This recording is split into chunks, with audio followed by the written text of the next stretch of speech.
Live from New Delhi, you're watching DD India Live, India's voice to the world. I'm Abhishek Mahajan, coming up in the next 30 minutes. Civil Aviation Minister chairs high-level meeting on air safety, while high-level multidisciplinary committee will examine causes of the Air India plane crash.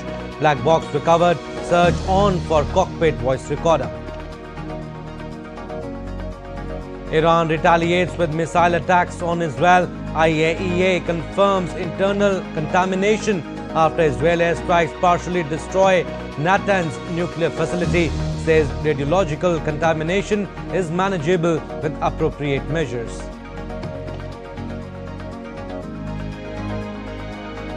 UN Security Council holds emergency session on Iran-Israel situation. Iran accuses US of being complicit. Washington says it was informed but not involved. UN chief says enough escalation, time to stop. US Marines make first temporary detention in Los Angeles as authorities across the country gear up for weekend protest. Troops authorized to detain threats to federal personnel or property.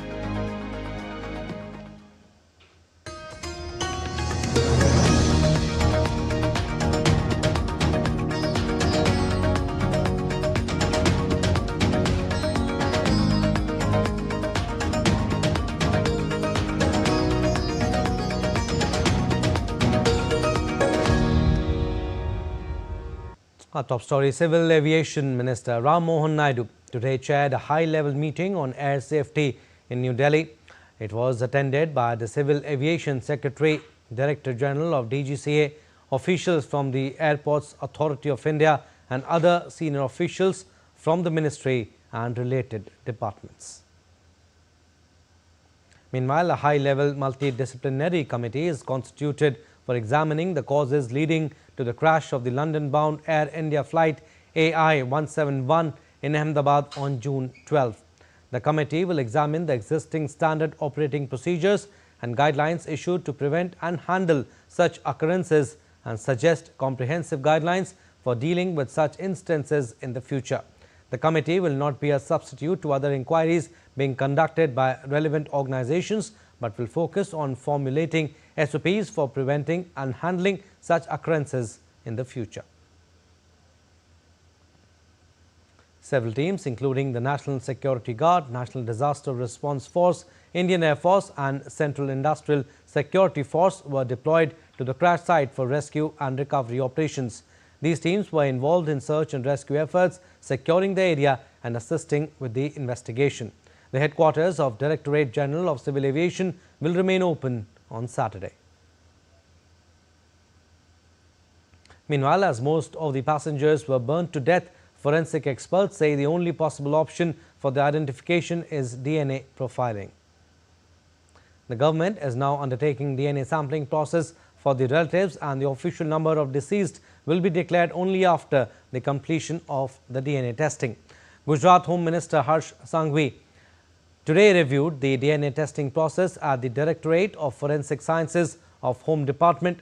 The Home Secretary, IGP of Intelligence Bureau and Director of Forensic Science Laboratory joined him. And there was one miraculous escape in Thursday's airline tragedy. It was the smallest twist of chance that made all the difference between life and death. The sole survivor of the Air India plane crash said he walked out of a broken emergency exit after the aircraft hit a medical college hostel in Ahmedabad. DD India's Meghna Dev spoke to the UK national of Indian origin, Ramesh Vishwas Kumar. The lone survivor who miraculously survived this fatal air crash is with us, is undergoing treatment at the civil hospital in Ahmedabad. We did see the video float on social media where he himself, did go to the ambulance. Are you feeling better now? Yes, better than yesterday. Obviously. And how is the treatment going on? Treatment going good. Everything is, yes, good. What was the situation yesterday? Can you describe for us, please? I can't explain. Everything happened in my eye. I can't. How did you manage to escape? I just...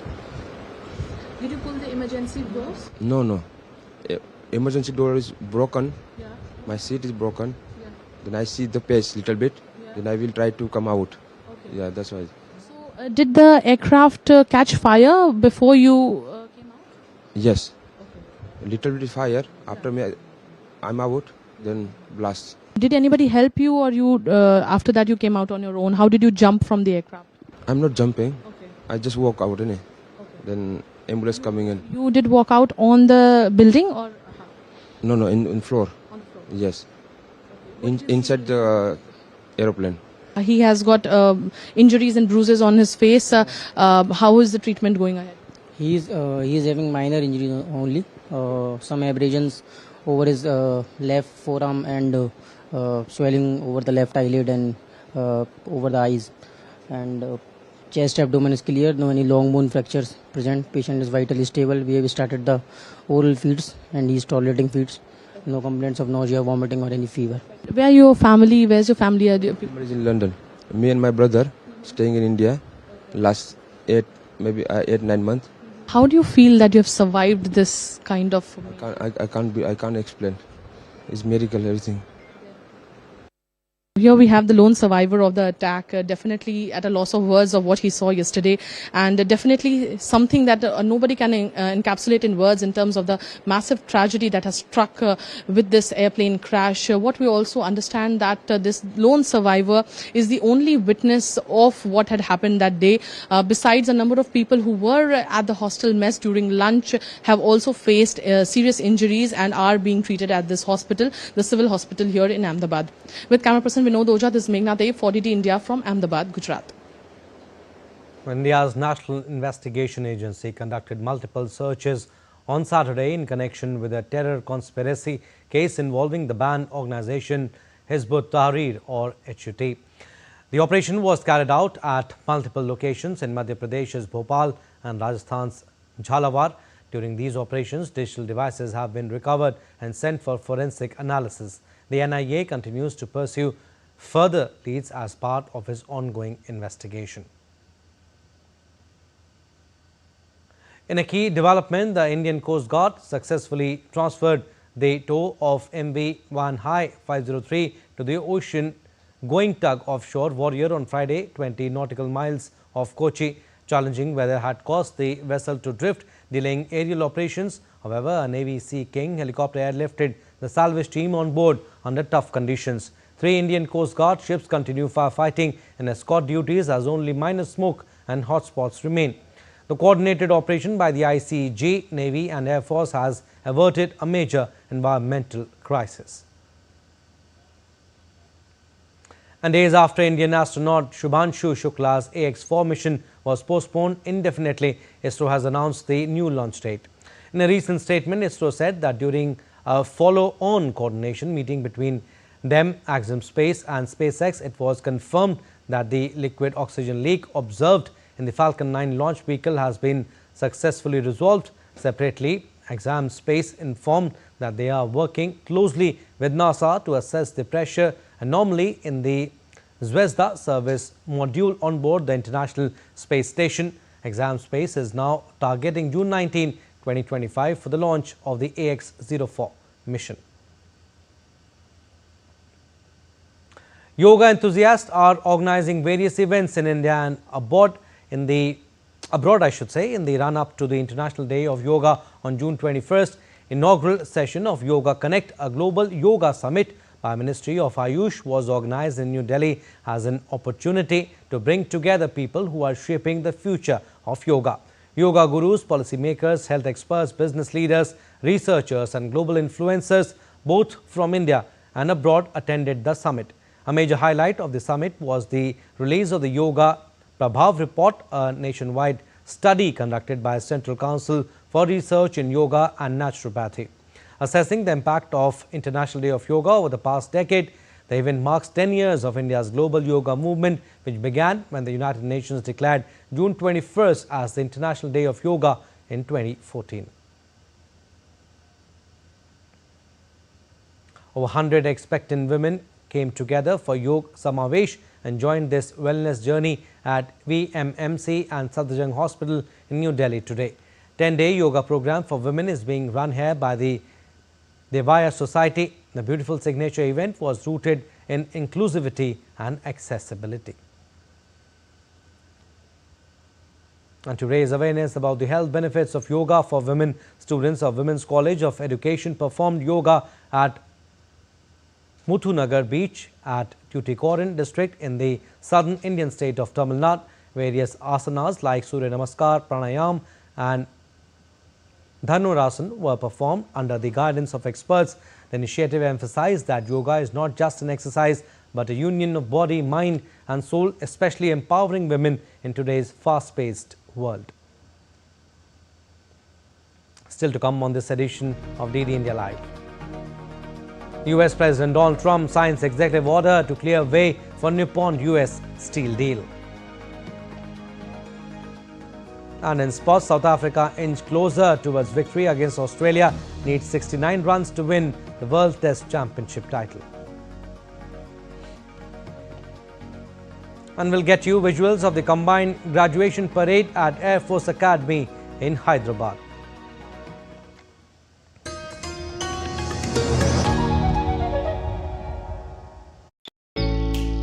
Jharkhand will mesmerize you with majestic nature, rich heritage and colorful culture.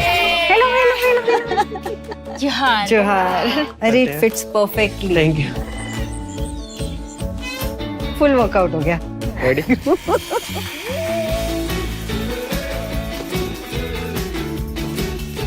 Postcards from Jharkhand on National Geographic.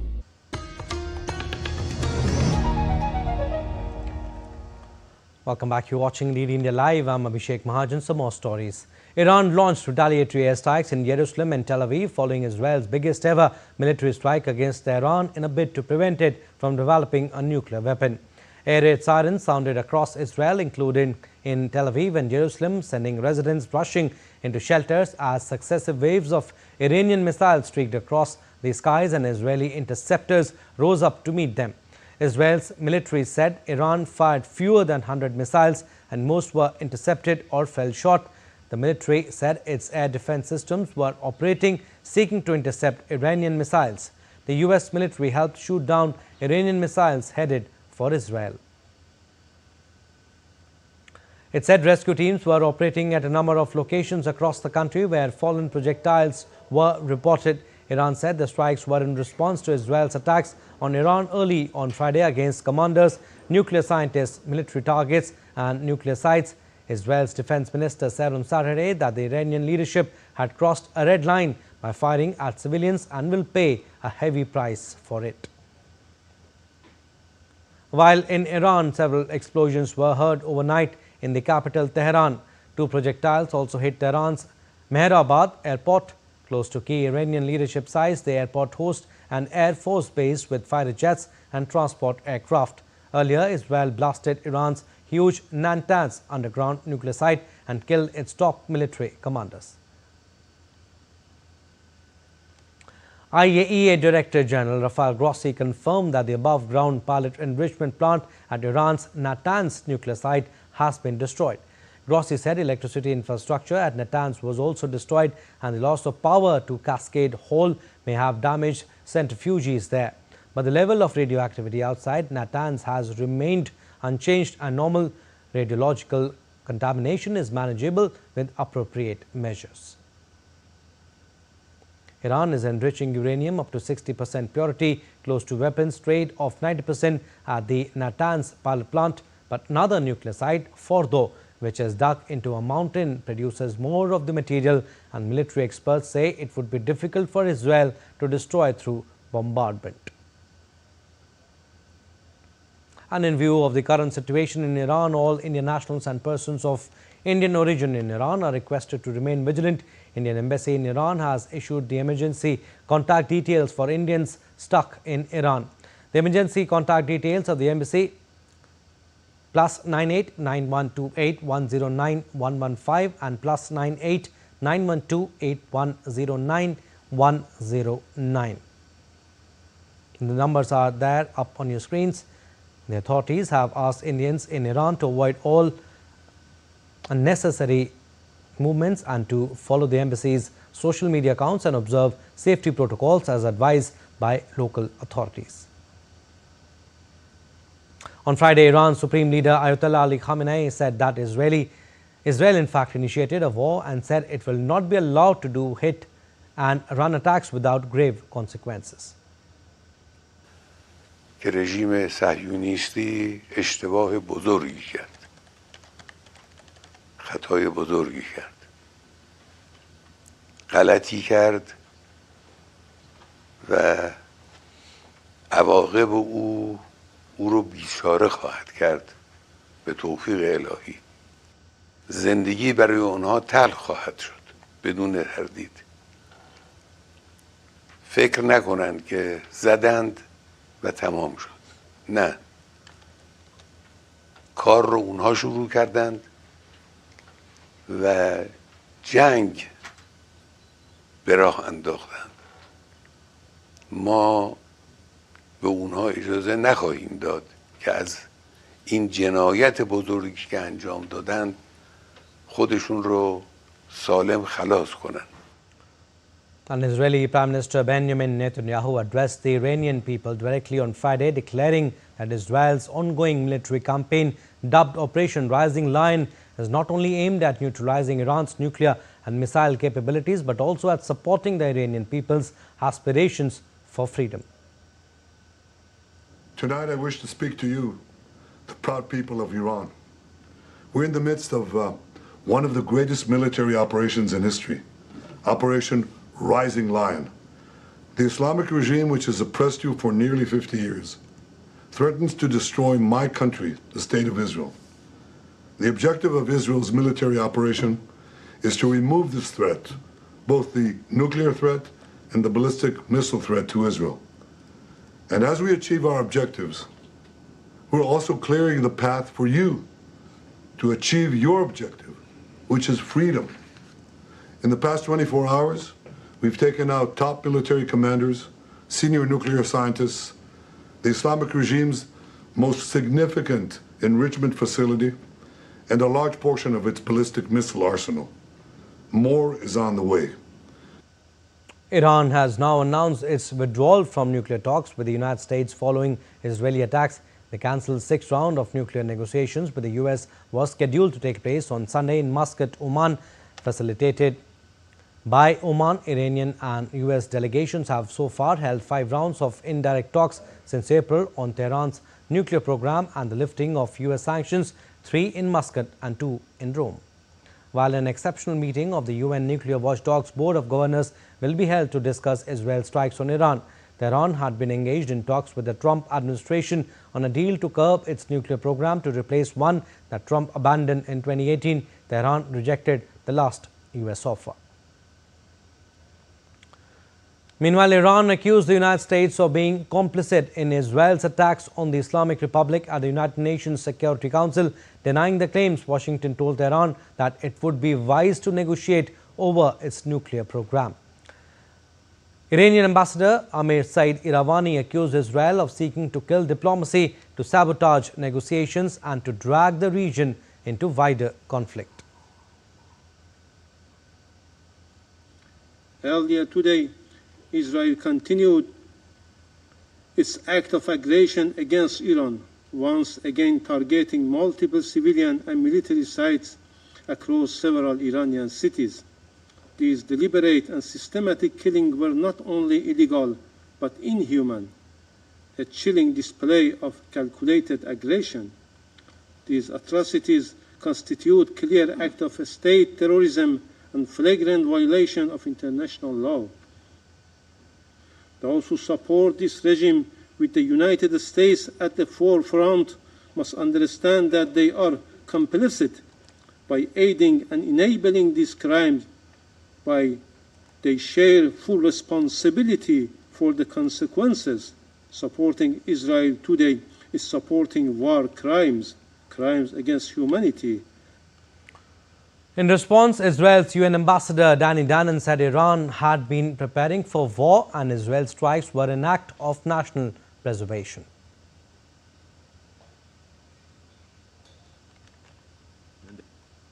We waited for diplomacy to work. We gave the international community time. We watched negotiations stretched on as Iran made forced concessions or refused the most fundamental conditions. All the while, Iran continued to build toward the unthinkable. Last night, the wait ended. We will not relent, and we will not allow a genocidal regime to endanger our people. Third, we struck the core of the nuclear program, the underground enrichment facilities at Natans. This facility was operating at a military-grade capacity. Intelligence confirmed that within days, Iran could have produced enough material for multiple bombs. U.S. Marines deployed to Los Angeles temporarily detained a civilian on Friday. The U.S. military confirmed in the first known detention by active duty troops deployed to the city. The brief detention marked the first time federal troops have detained a civilian since they were deployed to the nation's second largest city by President Donald Trump in response to protests over the administration's immigration arrest. A U.S. Army North spokesperson said that the troops have the authority to temporarily detain people under specific circumstances. He said those detentions end when the person can be transferred to appropriate civilian law enforcement personnel. The detained man, Marcos Leao, was later released without charges and said the Marines were just doing their jobs. News just coming in, Prime Minister Narendra Modi will be on a three-nation visit from 15th to 19th June.